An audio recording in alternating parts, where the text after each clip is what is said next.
Wonderful. Well, we are starting a new sermon series today, and we're entitling the series, How to Get Ahead. How to Get Ahead. See, well, wait, is this a series about money? It sure is. See, is that a spiritual topic? Is money a spiritual topic? It sure is. And I'm going to give you a couple of reasons why. Let me get you the practical one first. I have been pastor now for nearly 23 years, 22 years and 10 months-ish. And I'm going to tell you, I can't tell you how many times money troubles have hindered and hurt relationships. You know, the number one cause of marriage troubles is money. So of all the leading causes of marriage troubles and drama and split-ups, money. And even when the other troubles are happening in a relationship, oftentimes those other problems are being handled until the money gets crazy as well. And then because the money gets crazy and makes the other problems crazier, finances are so big in relationships.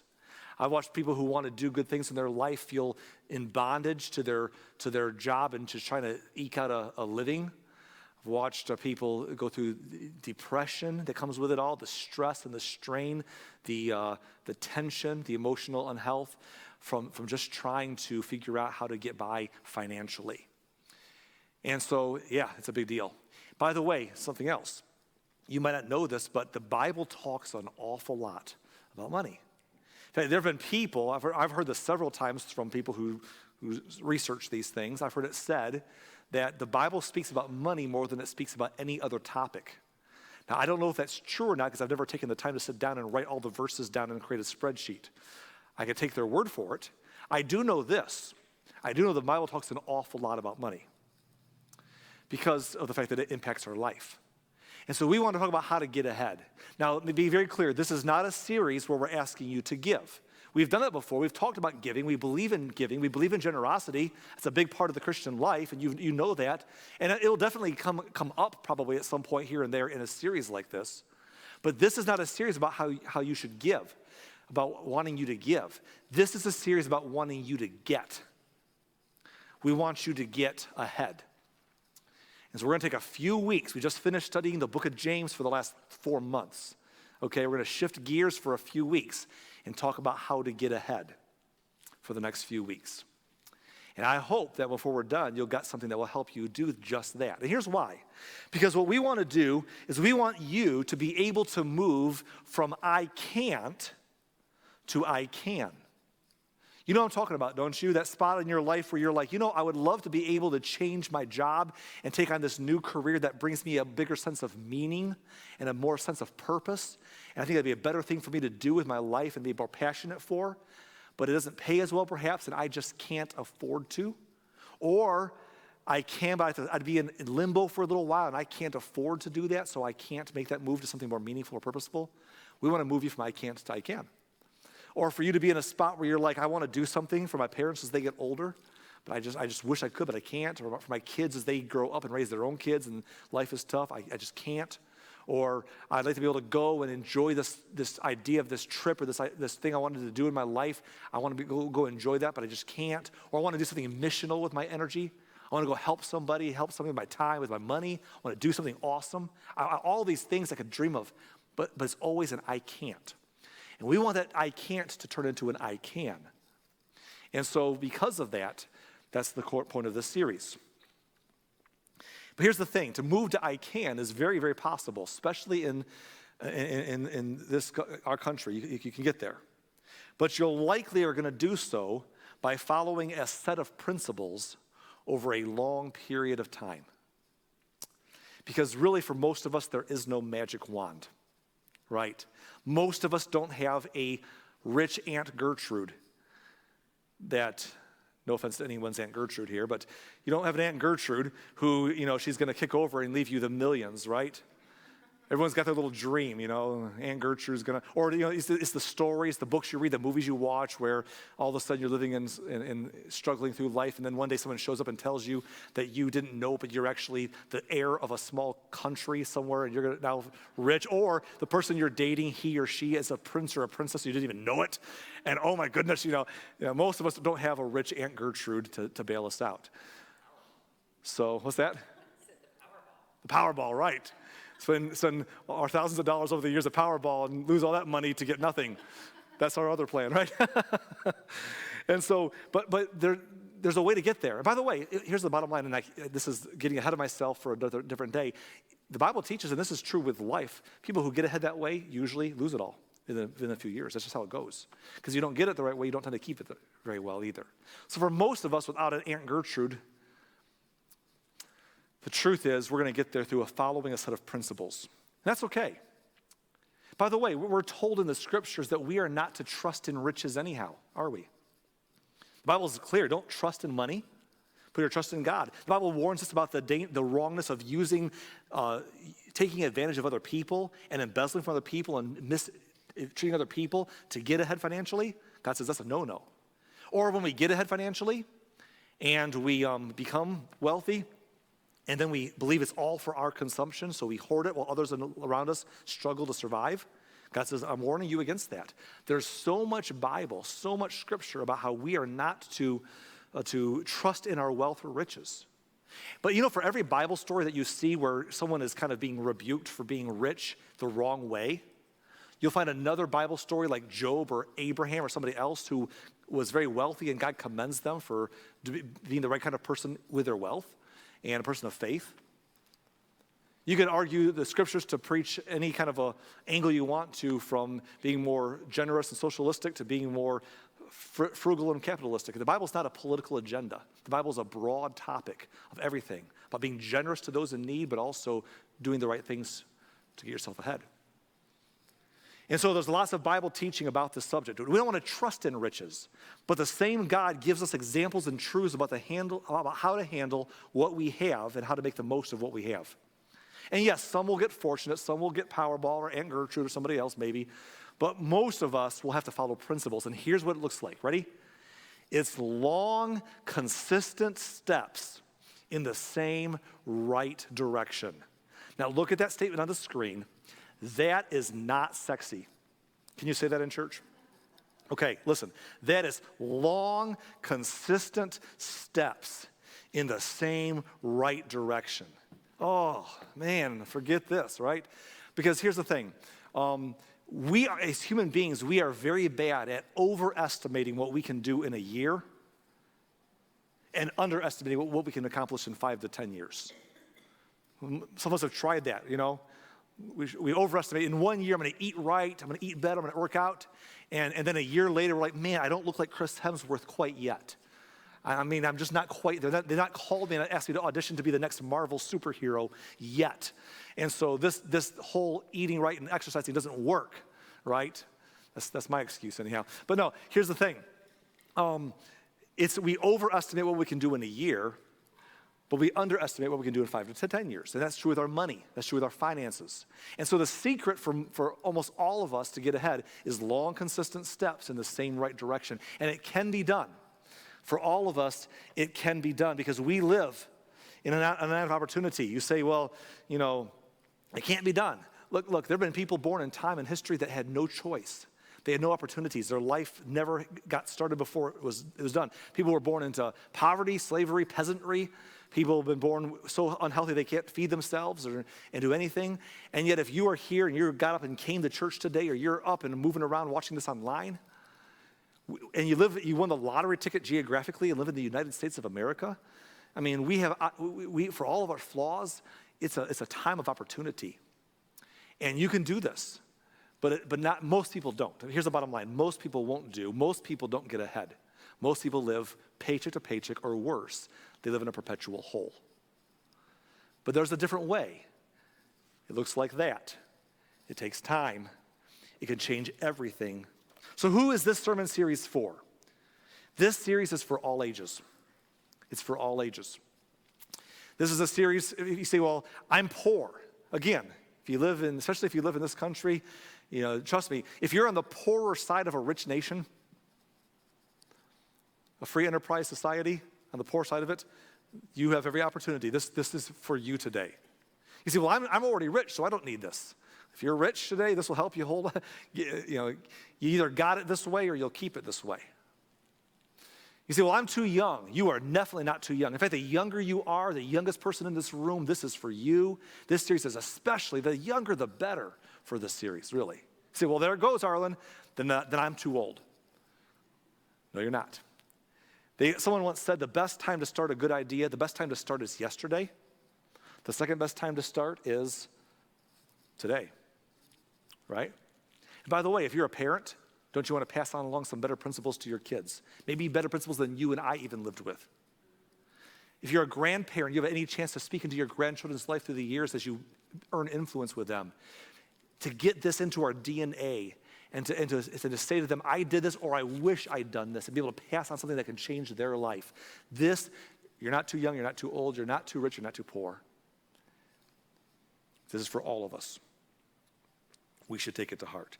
Now I'm going to give you the big idea for our series with an illustration. I'm going to put a visual aid on the table up here. That's what it's here for. But I'm going to warn you before I do, and then we're going to see some scripture verses after that for a while. Lots of scripture verses about this. We're going to see lots of verses for the next 4 weeks. A few today, a few more each of the next few weeks. Different topics, different directions. Today is largely going to be setting the stage for the next 3 weeks. Today's largely going to be a simple illustration. In fact, I'm just going to tell you right now, it's not very deep. Where's the deep things? This is not a very deep sermon. But here's the thing I've learned. I'm not even sure what deep means. I've been around a lot of Christians who say, I like to talk about the deeper things of God. What they mean is they like to have fancy terms and talk big, but I've seen a lot of people who consider themselves deep, and it's made no discernible difference in their day-to-day life and relationships. And by the way, coming to church and having something that sounds very deep, some people think, I was so good today. I went to church and I heard something, I didn't even understand it. I didn't even understand. It was so spiritual. I didn't even understand. It must have been good. That doesn't help anybody. In fact, the truth is that when we put the jelly on the bottom shelf and make it really practical, well, sometimes that's the problem, isn't it? Because then we can't, please say something I can't understand, because if you're plain, I'll feel like I have to do that. I don't want it to be that clear, right? So we like it to be a little confusing. This will be very simple today, but it doesn't have to be deep. It needs to make a difference. And I hope that beginning today, we can set the stage for today, for the next few weeks, to build on and make a difference in someone's life. Your life, your children's life, someone's life one day, because of this idea. But it's got to get in here first. So here's what we're going to do. I have a visual helper here. This is a bunch of M&Ms. And it's going to represent money. Okay? M&Ms, money and more money. More money. Okay, there we go. And then I'm going to treat that's the money that we have yet to earn. This is going to be money that has not yet come in, but we can bring it in. And over here, this will represent money that's going to go out. That once we earn it, we spend it. And I'm going to have this be my income earner and spender. What happens in life is maybe we get allowance when we're little, we get a first job, or we get married and we find some careers ourselves, or maybe both of us, and we earn some money. And then, of course, we spend our money, because that's what you earn money for, is to spend it. Now, along the way, this middle stage in front of me is going to represent getting ahead. This is going to be getting ahead. The problem is this. Now I'm going to say something so much simple here, but just understand, we all know this.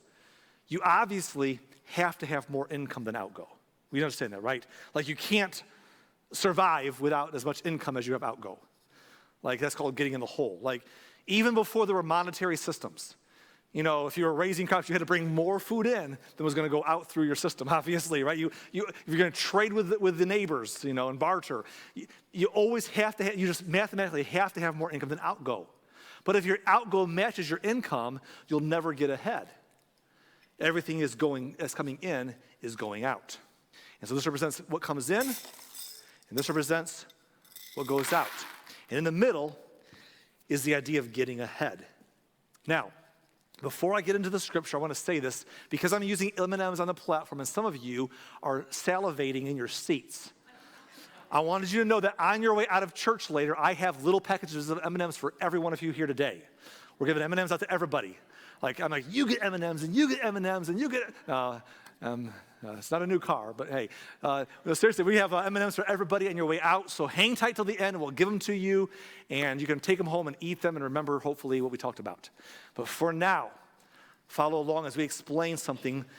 When I grew up in church, I grew up in a church that, in a culture, a different kind of culture, but most of my Bible study when I was a kid was always in the King James translation, which is fine, a lot of Old English, and we can talk about that for a whole other day.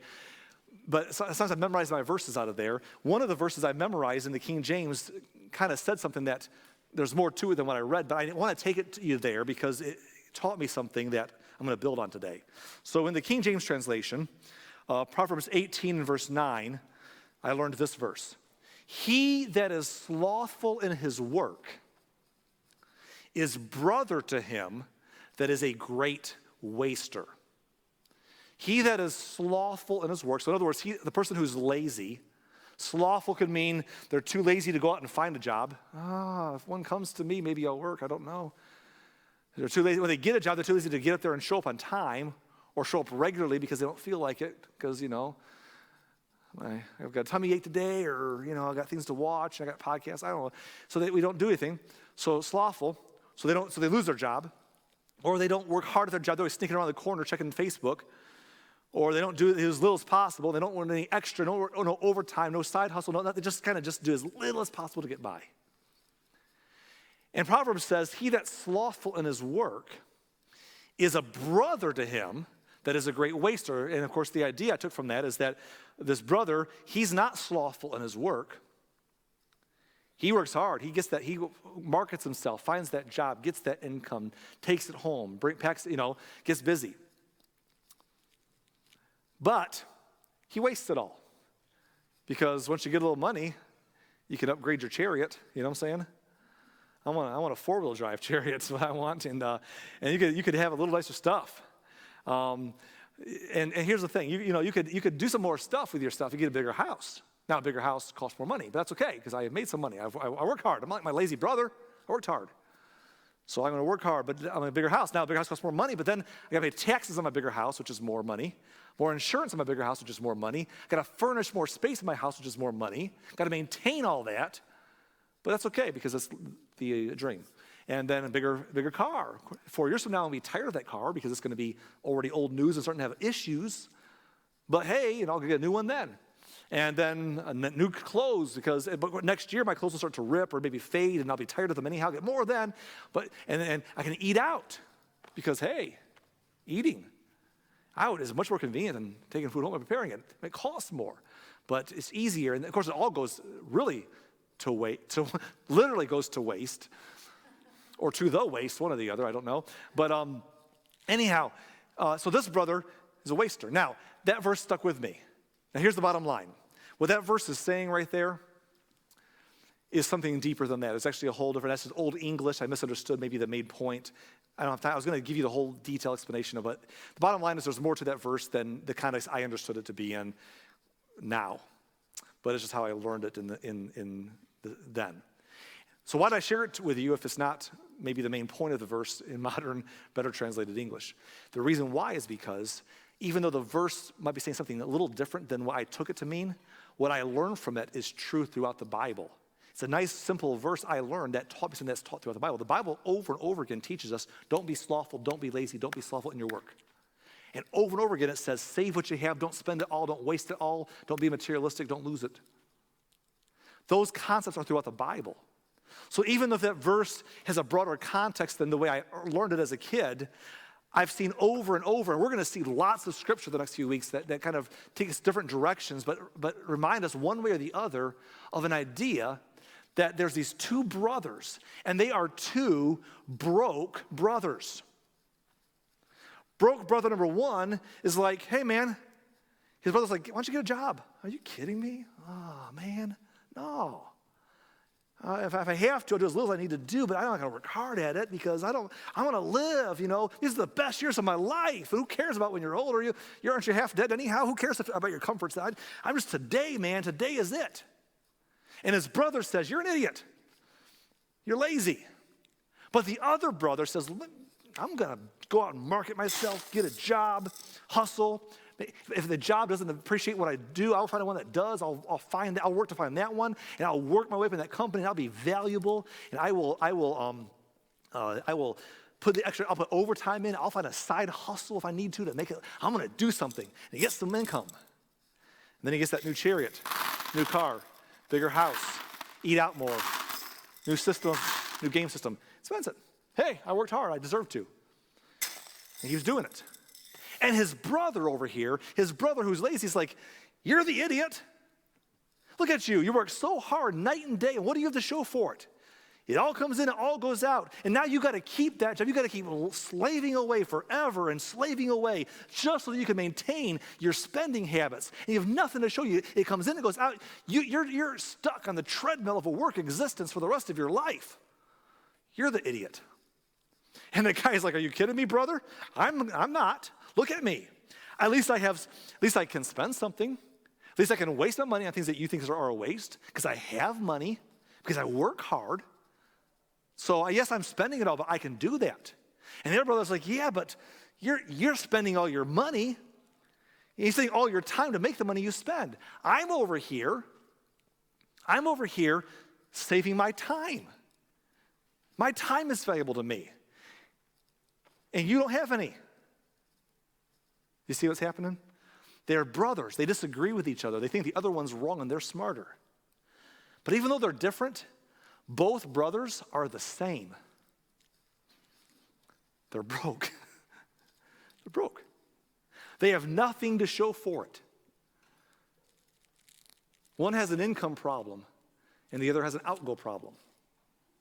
One has an income problem, the other has an outgo problem. Now, I want to take you to some Proverbs today. We're going to look at a lot of verses the next few weeks, and some of them will be in the book of Proverbs. I want you to know this. A lot of the book of Proverbs was written by King Solomon. Solomon was the son of King David. He was known for his wisdom. He prayed for wisdom. He was known for wisdom, and he wrote much of the book of Proverbs. He also wrote the book of Ecclesiastes, and he wrote the book of the Song of Solomon. But he wrote a lot of Proverbs. And if you were to ever read the book of Proverbs, the first 9 chapters of that book are Solomon writing kind of long-form letter to his children. Starting in chapter 10 of Proverbs, we kind of get to the fortune cookie verses. You know, the fortune cookie verses, the little one-liners in Proverbs that you can write down. That starts in chapter 10. But for the first 9 chapters, Solomon's writing to his children about how to do life. And here's what he says to his kids in Proverbs chapter 6 and verse 6.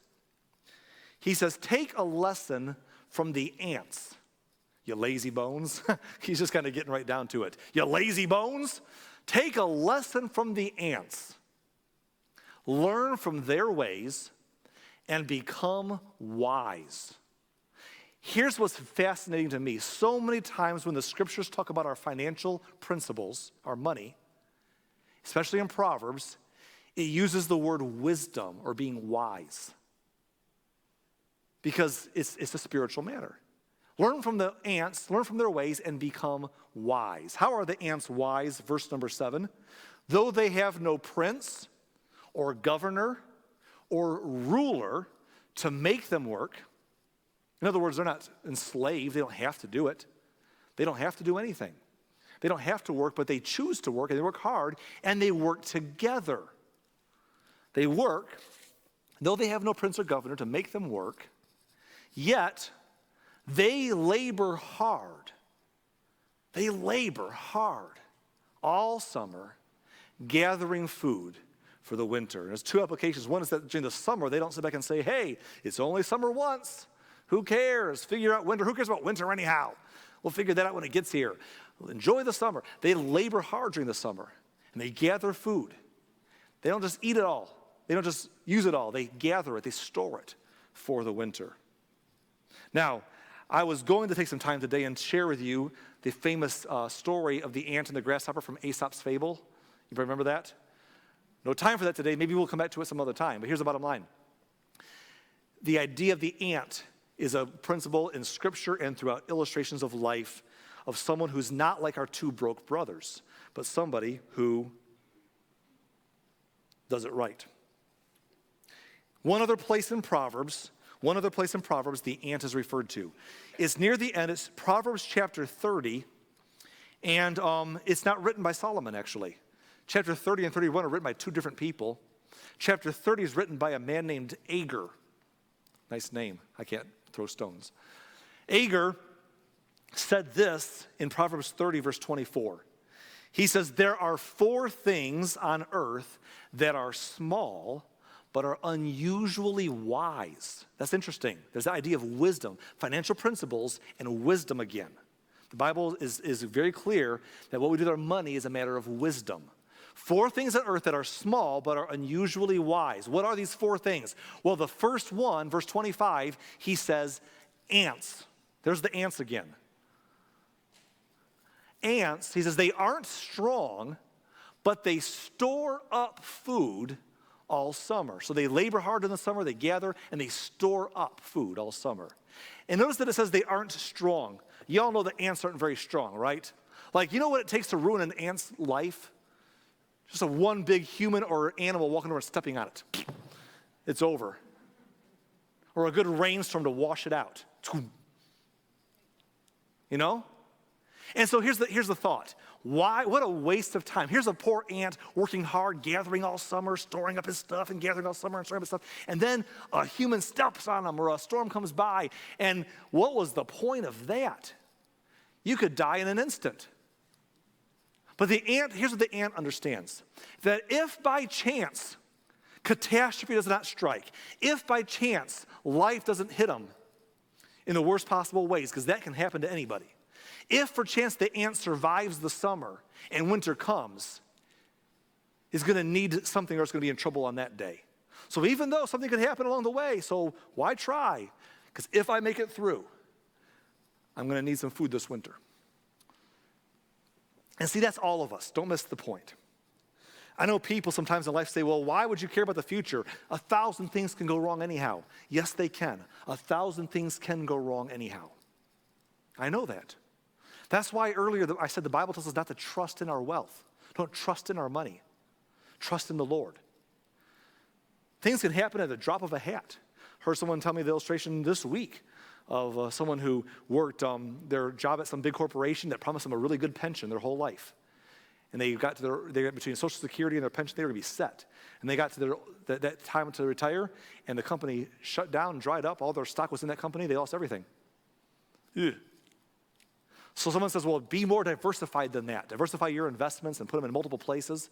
But if you did all of that and protected you saved and prepared and invested wisely with your eggs in multiple baskets, here's the bottom line. You can still have a health failure. And all of a sudden, before you can enjoy it, life can change, right? We know that.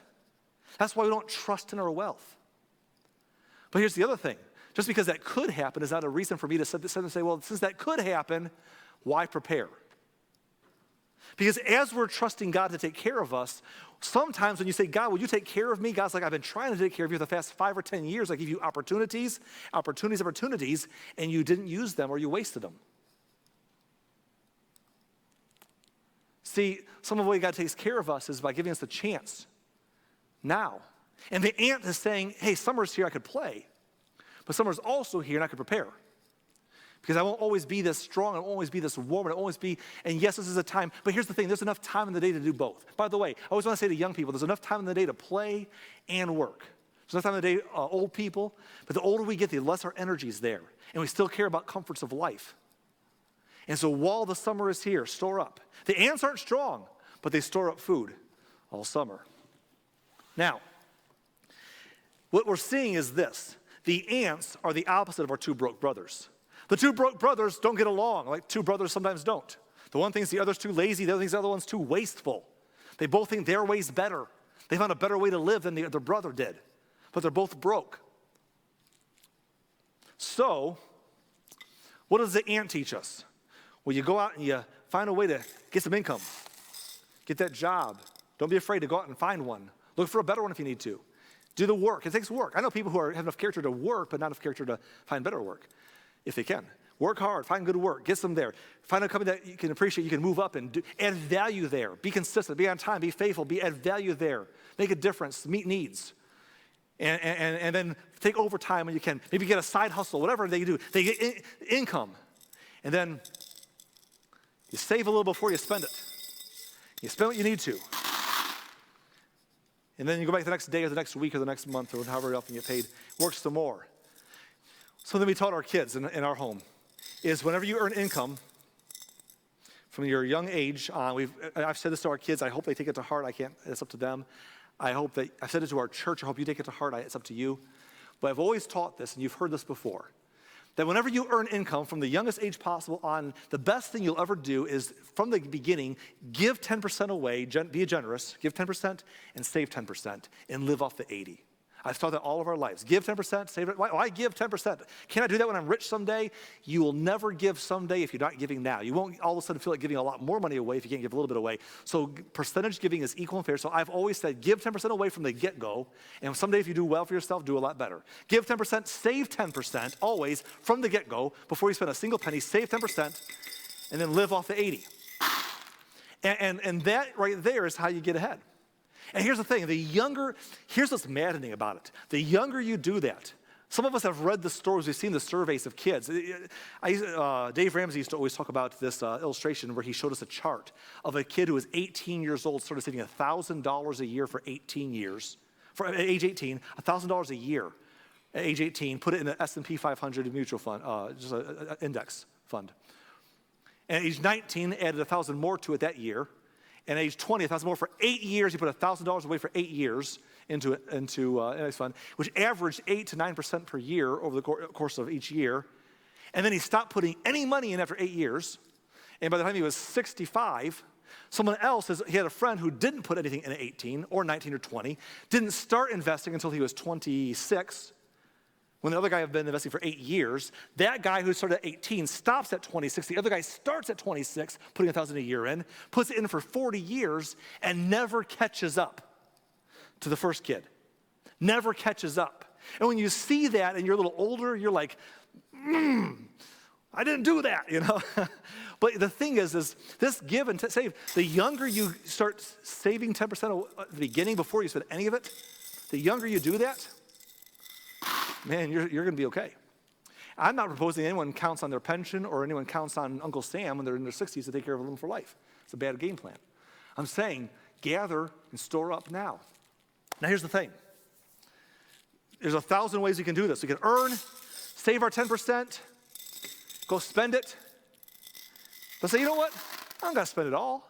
I already saved some, but I held back a little extra this week. I didn't drink as much coffee this week. Didn't eat out. I didn't go by McDonald's drive-thru this week. I say I'm going to save that too. And then based on our week, do our saving first, and then spend what we need to spend some more. You know what? Do something a little extra special. You got to do some special stuff sometimes. There's no reason not to. So I'm going to do a little extra. I don't have much at all this week, but I held a little bit back, save a little bit extra beyond my initial savings, and keep going. Look, here's the bottom line. Getting ahead is about widening the gap between income and outgo. Getting ahead is about widening the gap between income and outgo. In other words, if your income has to match your outgo or you're going in the hole. But if your income and your outgo are the same, you're not getting ahead. If you get some more income and you're like, hey, here's what we all do. Let's be honest now. As soon as we have a little more money, we need a few more things. We somehow, when couples first become adults or first get married, it's amazing what we can live off and live without. But as soon as we start getting a little more money, we're like, well, you know, we really need. I've not needed it yet, but now that I have money, I need this. I'm preaching about myself here. When we first got married, I was working 2 jobs. We were still in college because we didn't want to wait till get married till after college. We were figuring out college, and I was working 2 jobs to help make it happen.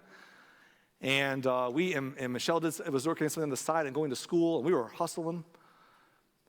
And then my main job, gave me a huge promotion and a huge raise. And I was able to quit the other job and do a whole lot better with my one job. I got a huge promotion and a huge raise. And you know what? The minute I got that raise, you know what I realized? We need a new car. Because our other car was 5 years old. Like, it was a 1989. This was 1994. That's like the last decade already. And it had a few little issues going on, and we worked hard and deserved the finer things of life. So I needed a new car, and I did. And I started this snowball of continual car debt rolling into more car debt for the next many years of my life before I figured out I didn't need new cars all the time. It's amazing when you get a little more income to say, I just need, it's just you don't understand, I need it. But getting ahead is about widening the gap between income and outgo. And the more you can, income go up and keep outgo from rising to match it or even pull outgo down, is the ability to say the more you can do that, the more you can put aside. And this is where you get ahead. You got to spend something. You got to eat and live indoors and wear clothes, please. But you don't have to do everything. You can do some things occasionally, but you can hold back. You can make some sacrifices. See, yeah, but why sacrifice now when this is the prime of my life? Whoever told kids that these are the best years of their life, stop lying to people, okay? I'm going to tell you something. You care about your comforts in your 30s and your 40s and your 50s and your 60s as much as you do when you're young. You don't have the energy to make it happen anymore. Life still matters. You still care about quality. But sometimes we're stuck in the same rat race 40 years later because we never got ahead. Getting ahead is about widening the gap between income and outgo. And listen, this is accomplished. This here is accomplished. Don't miss it. It's so basic. It's so simple. This is accomplished by maximizing income and by minimizing outgo. And then as you do that over time, as you're not the one broke brother who refuses to work because, hey, why would I want to do that? It's only summer once, It's only fun time once, and so I don't want to do that, and I'm not part of that. When you work hard, but you're not like the other guy who says, hey, it's all for now. Who cares about the future? Today's the only day that matters. What's the point? And you save and you hold on, you save, and you do the hard things now. Dave Ramsey used to teach financial peace. He used to always say, or still does, he used to always say, you got to live like no one else so that later you can live like no one else. You know what I'm saying? What does that mean to live like no one else? Well, everyone else is just either not making enough or spending all that they make. And to be able to work hard to make more and not spend it all and set a lot of it aside, not many folks are doing that. But if you can live like no one else and do that, someday you can live like no one else. Because over time, you save more, you spend more, you save more. Whoops, spill some, save some, live off what you need to, save a little extra, work hard, get ahead, next paycheck, take what you get, save first, spend later, don't spend it all, save some more. You say, oh, and next year? No. Long, consistent steps. How did I say it earlier? Long, consistent steps in the same right direction. And eventually, we overestimate what we can do in a year, and we underestimate what we can do in 5 or 10 years. That's so far away.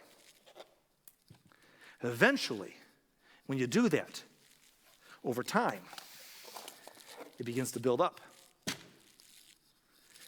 And it begins to build up.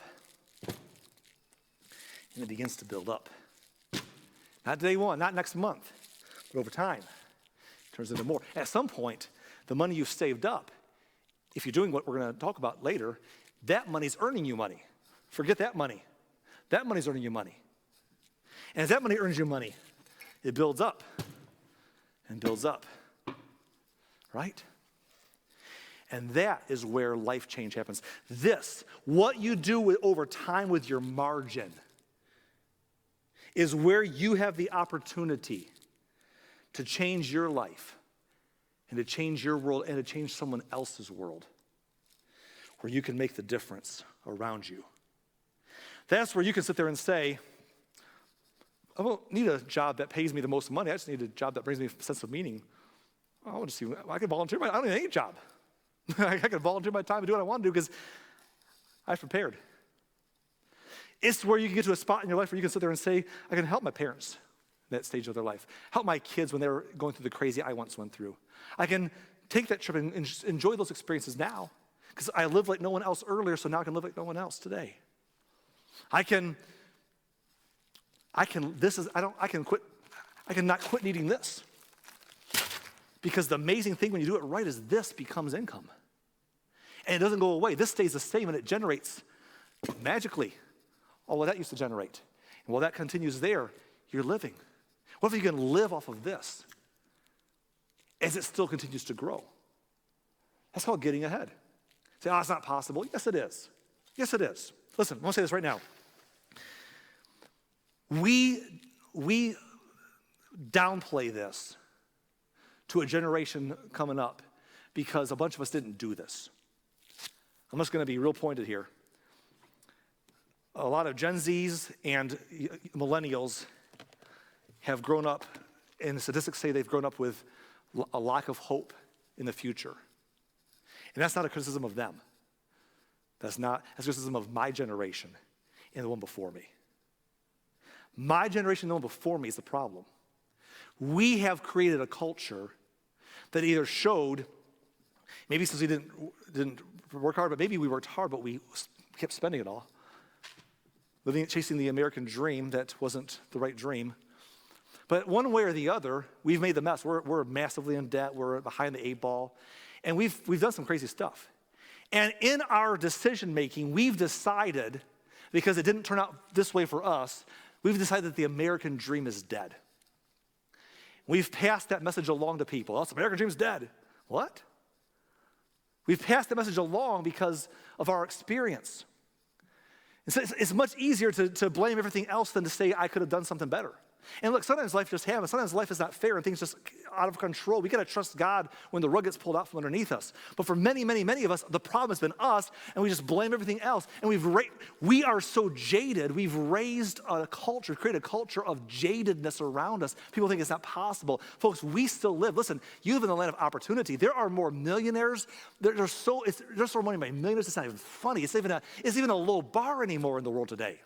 There are 10 millionaires galore and 100 millionaires. There's more billionaires than have ever been billionaires before. And I'm not saying the point should be to be filthy rich. I'm not saying that. I'm saying the opportunities are there globally and especially in a place like this. And yes, there are obstacles, and yes, things are not perfect, but don't let people who've not followed Bible principles, because they either didn't believe the Bible in the first place or they just didn't practice what they said they believed. We've all just done the human thing. Don't let us tell you this ain't possible because we've not experienced it. It's more possible than ever. And if I could give some young people some hope, listen, you can do better for yourself than we did, than many of us did, not all of us, but you can do better than that. You can. It's being done all the time, every day. But it's by people who widen the gap between income and outgo, figuring out ways to maximize the income, minimize the outgo, and know what to do with what's in the middle, with what's the gap in the middle. And when you get here, 65 and retiring is not the best goal. When you're young, why wait that long? I have dealt with people in the last few months of my life who retired in their 20s.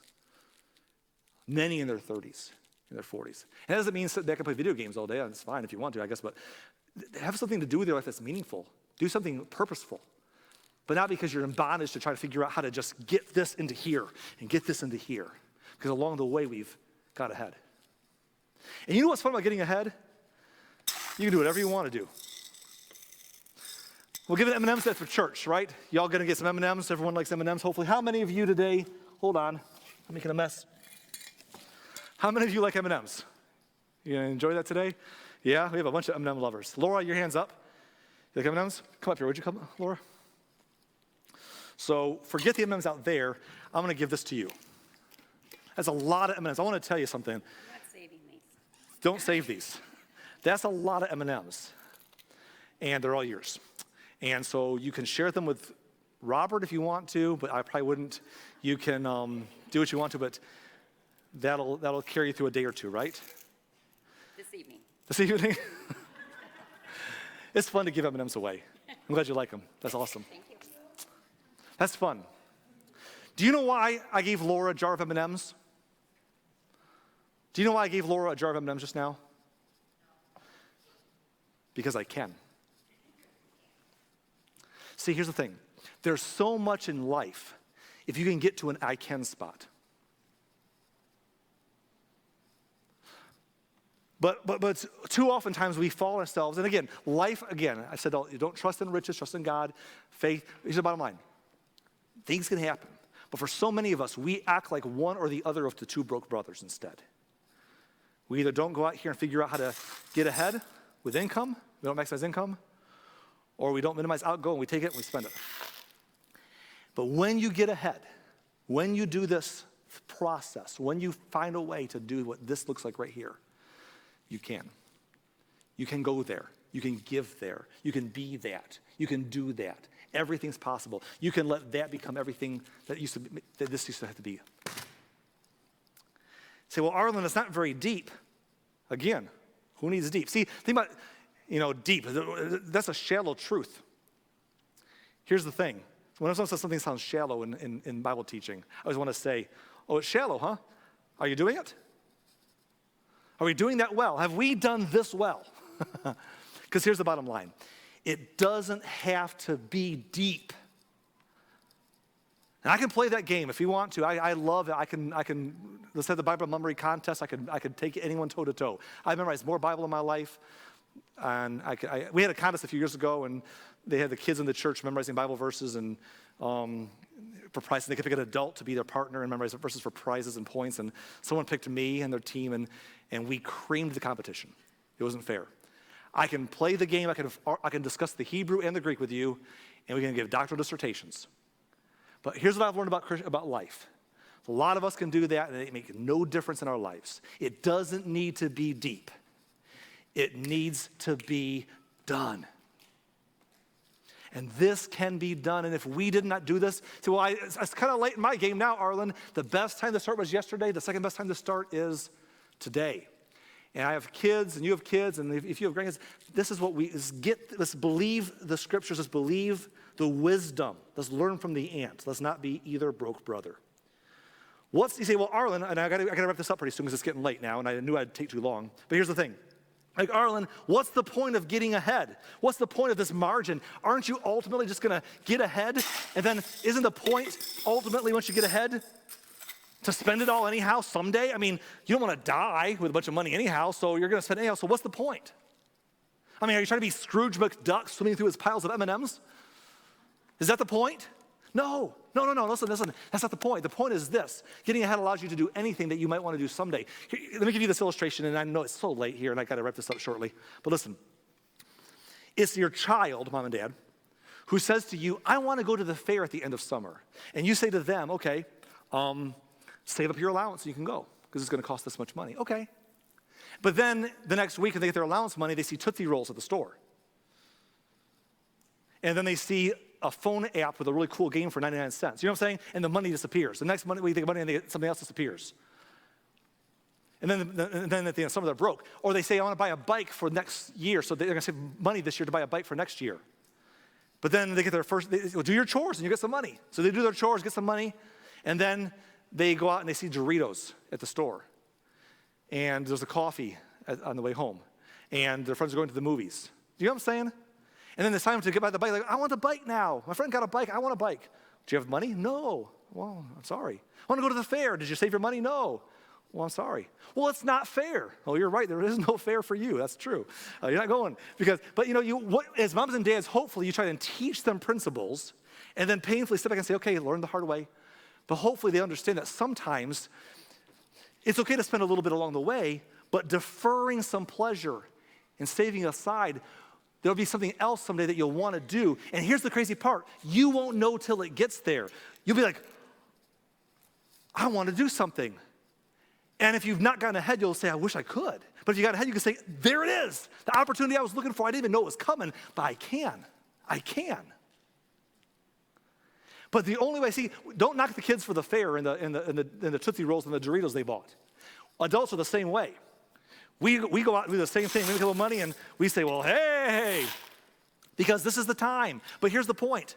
Someday, like the fair and the bike for the kids, someday there's going to be something you're going to want to do. Maybe it's going to be you're going to want to live off the interest of the money you've already made earning it for you. Maybe it's going to be you want to go and do something big. You want to do something. You maybe don't know what it is yet. But the only way to get there is to increase income, decrease outgo, maximize this, minimize that, and get ahead. And then when that day comes, you're not saying, I wish I could. You're saying, I can. Proverbs 13, verse 16, my last verse. Proverbs 13, 16 says this. Wise people think before they act. Fools don't, and even brag about their foolishness. Wise people think, hey, I should probably work hard. Why waste this time? Hey, I'm off. I can get a side hustle. Say, I don't work all the time. There's 24 hours in a day, man. I'm going to do a little extra. And then I can spend it all. But you know what? I'm going to wish I had something someday. So they think, they're prudent. They think, I'm going to look ahead a little bit. Wise people think before they spend. Fools don't. Fools even brag about their foolishness. They're the two brothers. The one brother's saying, hey, I ain't working for the man. I'll do my own thing. I'm living life. I'm enjoying it. Well, YOLO, you know? And the other brother's like, you're an idiot. Look at all the toys I have. Look at all my toys. I got the most toys. Woo! But there's a better way. Listen to the ant. So we're going to close with this. I have no sticky statement to give you. Oftentimes at the end of a sermon, we give you a sticky statement. Maybe you didn't know we did that, now you know. It's a way of giving you a statement that hopefully is sticky, so it sticks with you. We're not doing that today. Instead, I'm going to leave you with a question today. Because in the next few weeks, we're going to talk about a few things. We're going to talk about how to maximize income. Is it possible? Yes. How can you do that? We'll talk about that. We'll talk about how to minimize outgo. Is it even possible? Absolutely. But it's countercultural. We're going to talk about what do you do once you get ahead? What can you do? How can this change your life? How can this work for you so you don't need this anymore? That's the fun conversation. I can't wait for that. That's fun. The how-to. We'll get there. But I'm going to leave you with a question every single week. And as we get started today with a simple illustration, here's my question for today. What does getting ahead mean to you? Not to me, not to someone near you. What does it mean to you? What is getting ahead? What is this? What's the point? If you got ahead, what would it be for? What would you want to do? What would you want to get ahead for? What does getting ahead mean to you? Think about that. Some of us need to dream again. If we're jaded, don't pass it on. What does getting ahead mean to you? If you're married, discuss it with your spouse. What does it mean to us? Dream together. If you're in a group, discuss it with your small group. If you're single and you're hoping to get married someday, think, what do you hope your spouse would say it means to them? Maybe make sure you're aligned with somebody before you tie the noose. Tie the knot. Figure that out first. What does getting ahead mean to you? And I hope that when the race is over, there will be some people here sooner than you might think who are able to look in their life and say, thanks to the Bible, thanks to Scripture, thanks to some things that we were taught, thanks to things like today's sermon, I've done the right job. I've listened to the ant. I've not been the broke brothers.